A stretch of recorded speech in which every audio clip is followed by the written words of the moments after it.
I frequently get asked questions about what businesses are coming to Surprise. Why do we have so many storage facilities? And what are we doing to attract the businesses that our residents want? Those answers coming up on Council Conversations.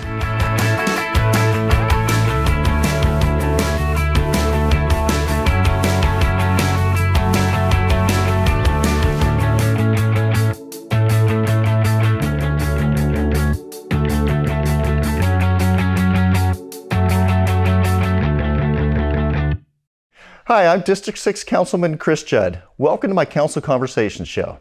Today I am joined by Economic Development Director Jeanine Jerkovic and Community Development Director Chris Boyd. These two very talented city leaders are here to give us some insight on what role the City of Surprise plays in bringing businesses to our community. Thanks to you both for being here. Thank you. So one question I get frequently from residents is, why do we have so many businesses coming in that residents think that we don't need? Well, I think that the key word there is allow. And I want my colleague Chris Boyd to talk more about, the zoning and what's entitled for the site. But the one thing I will say, and we've talked about this before, the role of the Economic Development Department is really to influence decisions in favor of really what we do want. So there's what's allowed, but then there's what we want, and those are two very different things sometimes. So we do a lot to engage the community. So one of the things is the annual retail survey, for example. So we find out what the citizens want, or we identify uses through studies that make a lot of sense for our market, and then we do our best to influence those businesses or those brokers or decision makers to look our direction. But in terms of what's allowed, that's a different question. The market tends to dictate. So we've talked about this a lot. We are building so many homes in the market right now that sometimes the uses that we bring in are ones that the market wants, but it's not necessarily what you as a resident might think should come to the community. So yeah. Like storage facilities would probably be an example of that, right? I mean, that's something that that we're dealing with regularly. We have a lot of storage facilities coming in. Residents were pretty vocal about saying, well, I don't want a storage facility to come in. And so why do you think we have so many of these coming in? Any idea? Well, it's a real simple. Our market is growing at a pace I haven't seen since the mid 2000s. So that's a big part of it. So when you get a lot of people coming to the market, a lot of new home growth, which, gosh, Chris, you know the numbers. Yes, so I think you're exactly right. This is demand driven. We built or we permitted 2,856 homes in fiscal year 21, which just concluded in June. Okay. And so with the addition of those new homes and the fact that most of the self-storage that's existing is occupied. And so it's just absolutely demand driven. Okay. So someone built a storage facility and our residents rush to fill it up, it sounds like. So then another one gets built with the same problem. Correct. Well, so how does zoning play into all of this? As businesses come to town, there's zoning, and most people talk about zoning but don't really understand what zoning is. So can you touch on how zoning works? Sure. Who decides the zoning? How does zoning get changed? Those types of things? Sure. So zoning really starts with the general plan, and I think this is a great time to talk about it because we'll be initiating a general plan update that we will ultimately bring back to the mayor and city council in probably December of 2022. And then once it's approved by the mayor and council, it will go to the voters for referendum in the following general election in 2024. And so the general plan lays out what zoning should be where? I mean, is it specific or is it general? So it talks about general uses in those areas. So it may say, this is a good area for employment. This makes sense in this area. This is a good area for residential.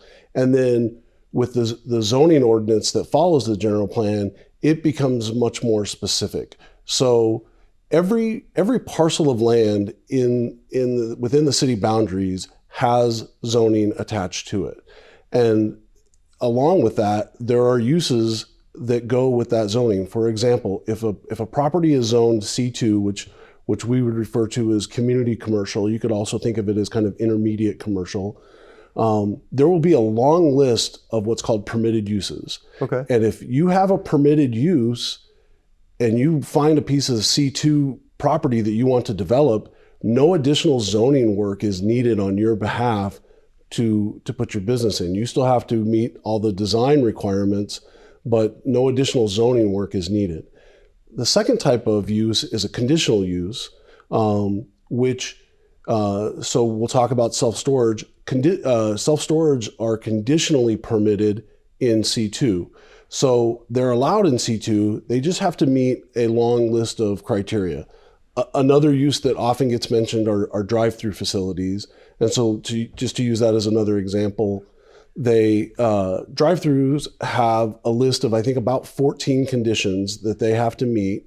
But as long as they meet those, then they're essentially permitted in that area. Okay. And those requirements are, have to do with dimensions of queuing lanes and proximity to residential and those types of things. But just kind of making sure things flow properly and correct. Don't create more future problems. Correct.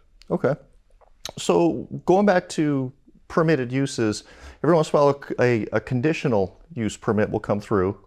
And so when those conditional permits come through, they're not really, the question isn't, can this business come in here? It's, if this business comes in here, they have to meet certain design requirements, certain... That's exactly right. Yeah. Okay. So going back to the drive-through facility, there's those 14 requirements that they have to meet.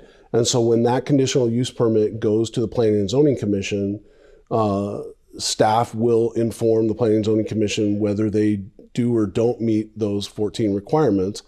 If they do meet those 14 requirements, then it's essentially a permitted use at that point. Okay. Because they've met all those conditions. So it's just an extra check to make sure that they're doing everything right. Correct. Okay. Now, another question that I get frequently is why does the city seem to only help big businesses? This is one I get all of the time, and it's interesting. I mean, on the surface, if you look at it, it looks like we're getting all of these brand restaurants or chains or brand retailers that aren't local or unique in nature. But at this rate of growth, this is really what can pencil, I think, for the development community. Those are usually the first movers. And so we're not surprised to see fast food leading something with a franchise that leads the initiative. But we're always behind the scenes introducing those mom and pops to the development community. Because if they can, I'll say, make their money on the anchor or make their money on the big brands, they can probably have some flexibility, or they can work with additional tenants that are a little more local. So we're always trying to figure that out, especially on behalf of the small businesses. The other thing I want to mention is we are really a pioneer as a community in small business assistance. So for, more than a decade now, I think going back 15 years, my recollection is I remember when Surprise first hired a small business coordinator. We were really the first of its kind. And I was not aware of many other communities actually doing that, focusing on small businesses. The tendency is to outsource that to, and responsibly so. I mean, there are great organizations, the small business, the small business assistance centers, the SBDC, the SBA has great organizations. The state has great assets. So there are SCORE. I mean, there are amazing partners of ours that absolutely, it's great to connect them to small businesses, but we're a city that takes ownership. And we have, my evidence is we've got a 60,000 square foot facility where that's all we do. So if you've ever driven past the Techcelerator, the AZ Techcelerator on Bell Road, that's an entire facility designed to help small businesses, all the way from somebody who has just an idea, all the way through, gosh, we're just busting at the seams in our garage and we need space, but we can't afford the commercial market yet. Help us just get off the ground until we can afford that space. So we've put mentors together, and when businesses come to me, especially small businesses, and they're struggling, it doesn't matter if you're a retailer or you've got a new invention. We can find a way to help you. We will find a way to help you. It's part of our gosh, it's just part of our DNA in the economic development department in Surprise. So so I understand. I think the larger businesses tend to capture the media.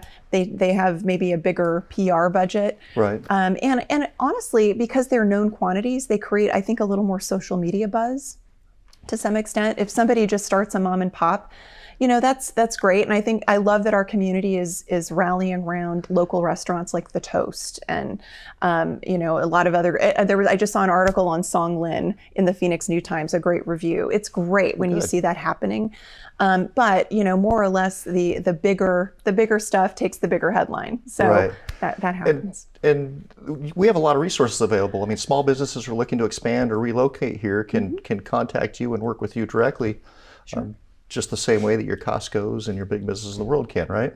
They sure can. They sure can. In fact, I think we even have more heart for those businesses in some respects. So, like I said, we have an entire facility, we have an entire network just ready to come together and rally around any small business that comes to us and says, "Hey, I just need a little bit of help." And so if you need an accountant, if you need a marketing person, if you need workforce and you're just struggling, if you need help with legal, filing a patent, I mean, anything.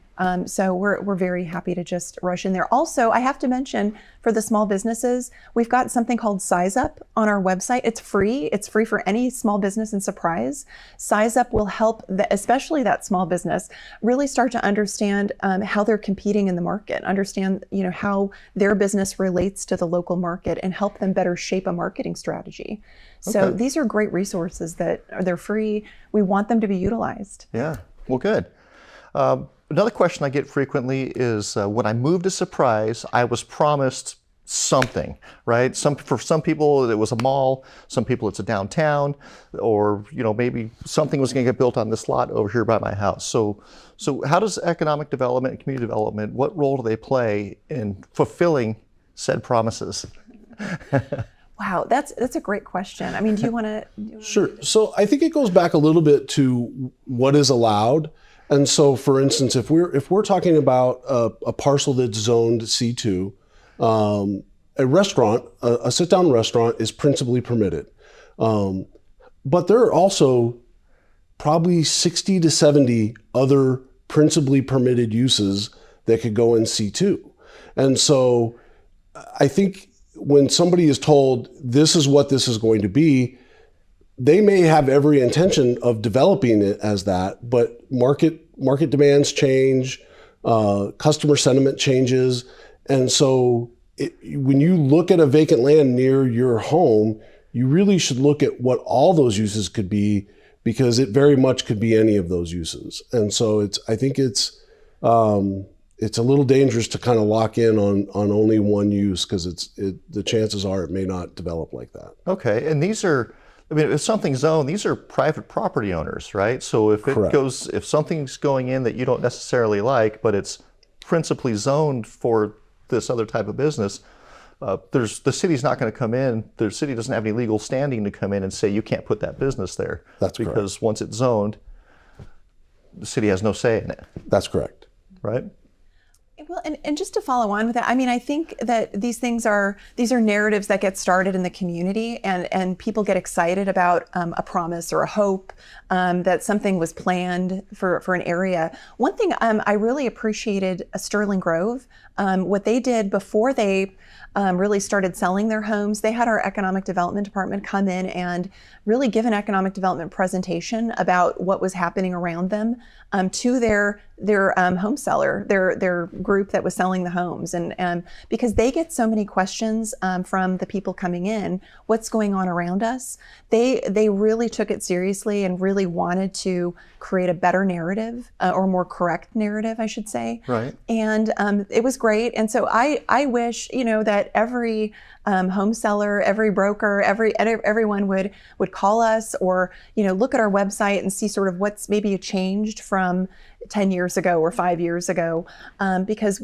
sometimes we have a better story to tell, and it's more accurate. And we definitely want every homeowner in Surprise to feel like they are included and that they're part of our strategy. They're really important. So we want them to feel knowledgeable and that they're making good decisions when they come to Surprise. Well, good. So another question that I get from people is are we missing out? Right? And sort of the follow-up to that is, are we missing out? Why are these other great businesses going to surrounding cities instead of coming to Surprise? So do you want to talk a little bit about that? Sure. Well, and this is another one of those questions where, there's a couple of assumptions behind that. Well, the first one I want to point out is that we are part of a West Valley region, and I am just as excited when something comes to the West Valley as I am to Surprise. And I mean that. It means a lot for anybody in Surprise to have opportunities locally, whether that's a new restaurant or employer or anything. But, the one thing I want to point out is that a lot of the opportunities that are coming to Surprise, if it is an opportunity and we're bringing somebody in that we know the residents would be really excited about, it only makes sense if it's 100% market worthy for that employer, that retailer, that restaurant. If they can actually overperform in our market and they can find everything that they need, the demographics make sense, the traffic makes sense in our market. And number two, and we have a property owner or a landowner or a developer or something where that deal makes 100% sense for their location, then I will tell you 100% of the time, the deal will happen. So, sometimes, so I invite people to sort of back up for a second and really reflect on that because sometimes the market can change. So I too believe that we should get every wonderful opportunity that happens in Arizona. Like I think Surprise has all the dynamics to bring it, but I'm biased. I think Surprise is fantastic, but if we'll just use IKEA as an example. If IKEA can't make it in Surprise, that's their decision to make. And but if IKEA thought they could make it in Surprise and we didn't have a willing property owner to host them, then it wouldn't make sense at all. So so those two things happen. What my job is, and I have the most fun job in the world. My job is to bring those opportunities to Surprise. So I'm constantly knocking on doors and making phones ring and making people understand that we have a tremendous opportunity. And so it's my job to bring them into the market and make them take a second look or take the first look or whatever it may be at Surprise and get excited about it. And then my other job is to work with those landowners or property owners or brokers and get them excited too.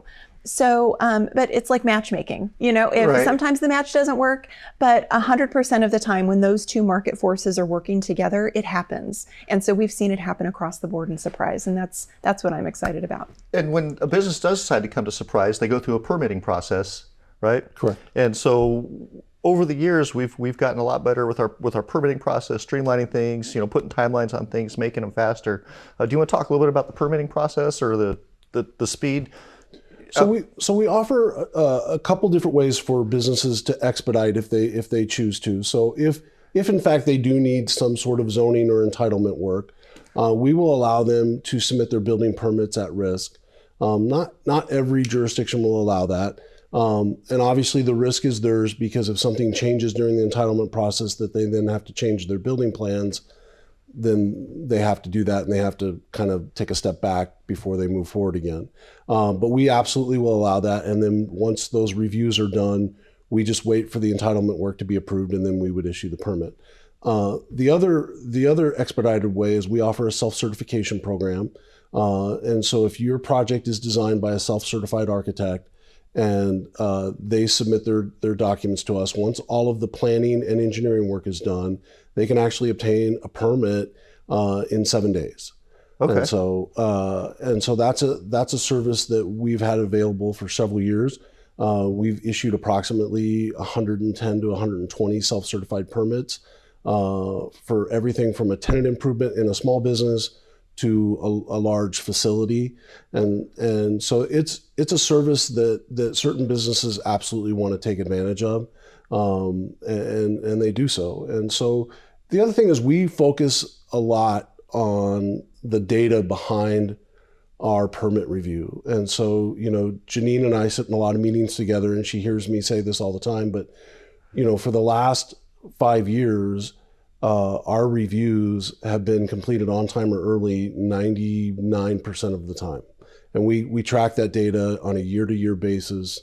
And just this last year, we dropped to 98, I think 0.7, just because demand has been so heavy. But that team does a great job. Our inspectors do a good job, and they understand that they want buildings that are safe, but they also want buildings that are able to open and do business. And so, right, time is money. I think that there's a lot of people that work in community development that understand the relationship, I think, between economic development and community development and having a productive surprise. So another question that I get is, how do I find out what businesses are coming to Surprise? What's coming next, and when is it going to be here? So I'll start with that. Any time a company has applied for a permit or for zoning work, that information is public record, and they can file a public records request, and we'll provide the documentation that they ask for. We also, the city offers several listserv opportunities where they can sign up and they get notified of planning and zoning meetings, city council meetings. Those agendas are published, and so they can look at the agendas online. Another opportunity that we're working on creating that we hope will be online within the next several months is every time somebody has zoning work, you'll see a large 4x8 sign out at their site that will advertise a public outreach meeting. It will advertise the public and zoning or planning and zoning meeting or the city council meeting. We are working to make an interactive map so that you can look at the city as a whole and see where those signs are on the map, and then click on that particular point on the map, and it will bring up the development information associated with that. And so that's great, actually, because a lot of people complain that even though it's a big sign, there's a lot of information on it. When you're going 45 miles an hour, it's impossible to see anything on it.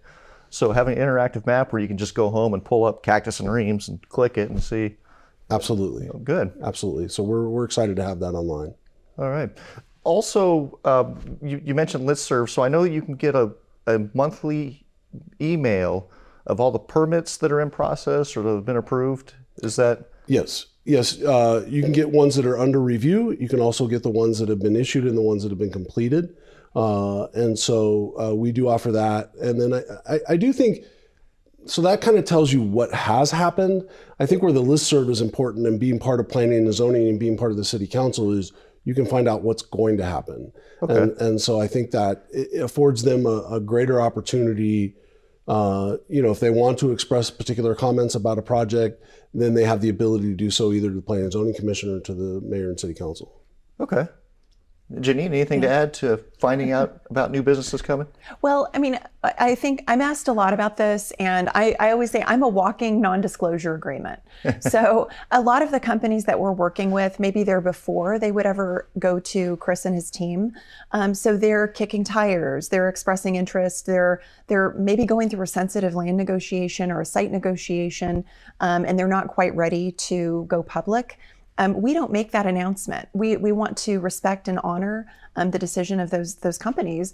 We understand maybe they're publicly held, or this is something where if the information were to get out, it could be sensitive. So whether I've signed something or not, I always say I'm a walking non-disclosure agreement, and I just want to honor that.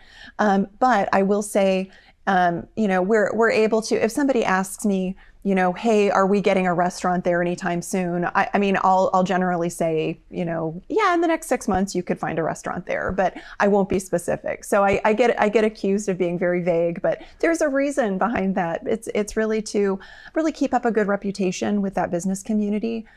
We want them to have confidence in Surprise and in our team. And that's part of the reason. But so unfortunately, I really can't tell you before we're cutting a ribbon. Yeah, and I know there's a few things. For example, there's a few things going on now that you refuse to talk about. But if you were to review the permits, you would see them. There's a few of those in there. So if you're really curious, you review the permits. You can say, oh yeah, I know that name. Oh, those guys are coming. You can ask her about it, and she'll say, they're thinking about it.